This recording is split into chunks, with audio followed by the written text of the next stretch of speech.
What is up, my peepholes? This is your guy Kalai, and welcome back to Budget Tubing. Today, I'm going to be taking a look at the Alctron PF8, which was kindly provided free of charge for this review by Banggood.com. Now, as for what the Alctron PF8 is, it's pretty much a knockoff of the Chaotica Eyeball.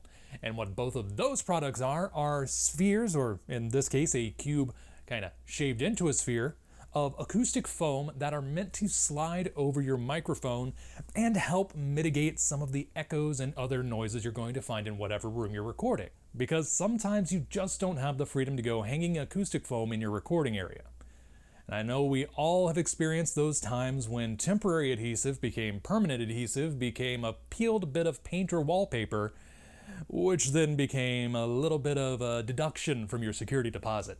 And I know at least a couple people watching this video are wondering why I'm talking about something like this as opposed to an isolation shield, and well, there's multiple reasons. First off, isolation shields are pretty friggin' bulky. A good chunk of them are going to be backed with metal, so that brings weight in as a factor, meaning that they're pretty much going to just be mounted on your desk or a dedicated stand. And the ones that are backed with metal, and even some of the ones that fold up and pop out, are not going to give you full microphone coverage. Those just sit behind the mic.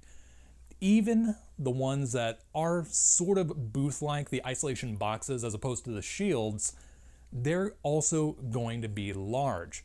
This little guy takes up maybe 1 cubic foot of space, and because it's made purely of acoustic foam, it's actually quite lightweight. As an added bonus, you do get the full surround and a double layer pop filter mounted to the front. And then there's the price. Now, admittedly, the Chaotica Eyeball is going to be coming in a little bit on the pricey side at $300. The Alctron PF8 is only going to cost you just shy of $36 on Banggood.com, whereas all of the ones that I was talking about earlier are going to be at least $40 and up, and that's not including the small form factor, the lightweight, and the pop filter, all of which you can consider bonuses at that reduced cost.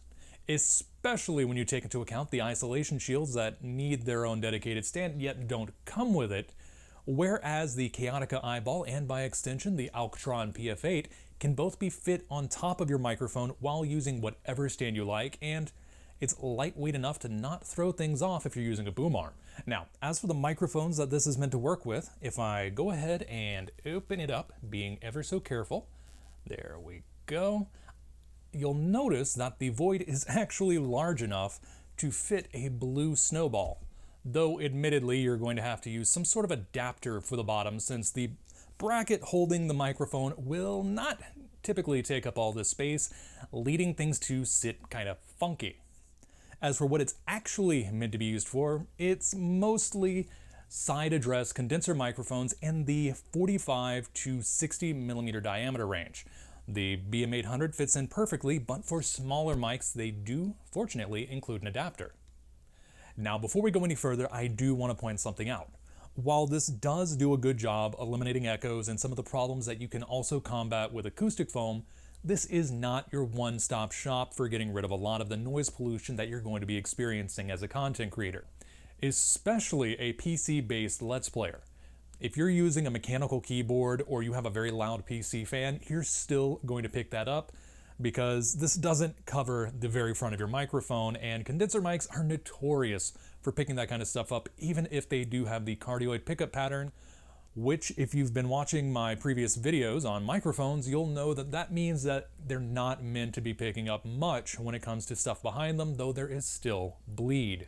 That being said, I did take the PF8 and my handy-dandy portable recording kit from my previous video into the second most echo-laden room in my house, with the first most echo-laden being the bathroom, which is going to be pretty much impossible to counteract, and it did a pretty dang decent job.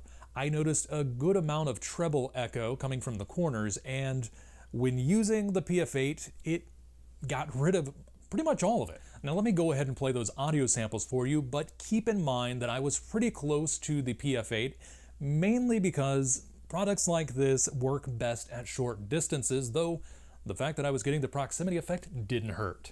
This is an echo test without the PF8. Nothing fancy, just an echo test without the PF8. This is an echo test with the PF8. Nothing fancy, just an echo test with the PF8. And that's the kind of effect you can expect from the PF8. I'm not gonna lie, at just shy of $36, this thing is kind of a steal. I've done a good bit of digging for acoustic foam, and it would definitely cost me more than that to treat that room, especially since it's in dire need of corner traps, and those are a little bit pricier than your standard baffled acoustic panels. Add to that the portability factor, because I was using the PF8 with a handheld microphone. It was still the BM800, but I had a handheld stand hooked up to it, and it performed perfectly. I was able to have a moderate amount of acoustic isolation while walking around, and that was awesome. Also, it's not really advertised as such, but something tells me this would make a killer wind guard. Not only does it have the double layer pop filter on the front, but this thing is super thick acoustic foam. It should do you right. Though admittedly, if you're going to be in a situation where you're either going to have multiple people using the microphone or you're just going to be sitting further away from it, it probably would be a better idea to look into properly soundproofing your room, assuming you're able to. It gets kind of muddy for renters like I mentioned earlier. All in all, I would have no regrets buying the PF8, especially since I have a few projects that I've been putting off for a while now that are going to require me to get really up close and personal with that microphone. So this would provide me with a bit more freedom when it comes to the kinds of environments where I can record, especially now that I'm no longer tethered to a computer. Once again, check out my previous video. So if you want to check out the Alctron PF8, I'm going to go ahead and put a link down below that'll take you to banggood.com. And yes, before you ask, it is an affiliate link. If you end up buying it there, it will support this channel and bring about more reviews in the future. Anyway, until next time, this is your guy, Kalai, signing off.